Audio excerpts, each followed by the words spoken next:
Adobe has just introduced AI blemish removal in Camera Raw. According to Adobe, this new tool can automatically remove skin blemishes while preserving natural features. Let's see how well it actually works. To get started, open the Remove tool.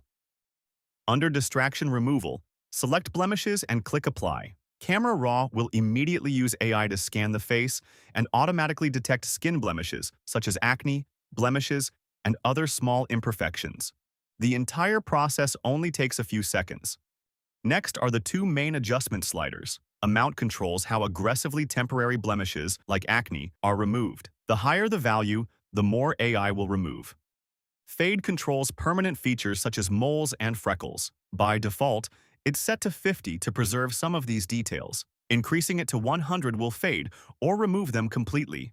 If you'd like to make further adjustments, such as restoring a mole, simply select Refine. The red overlay shows the areas Camera Raw has processed. As you can see, the AI does a pretty accurate job. Here you'll find two options: Restore and Remove. Restore lets you bring back details you'd like to keep, while Remove allows you to clean up any remaining blemishes. I'll choose Restore, adjust the brush size, and paint over the mole to bring back the natural detail.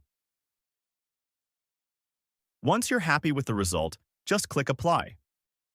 To make the result easier to evaluate, I'll add a black and white adjustment layer. As you can see, the skin texture remains natural, while the small blemishes have been cleaned up very effectively.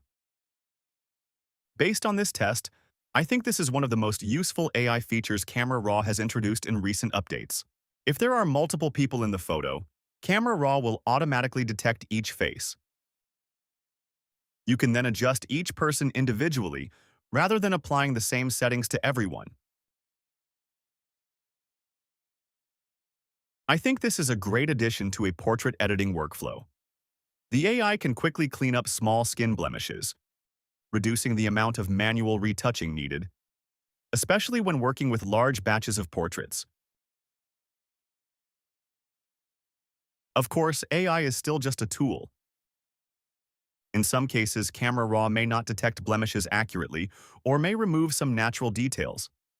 That's why I still recommend checking the result before considering your edit finished. If you edit portraits regularly, I definitely recommend giving this feature a try. Thanks for watching, and I'll see you in the next video.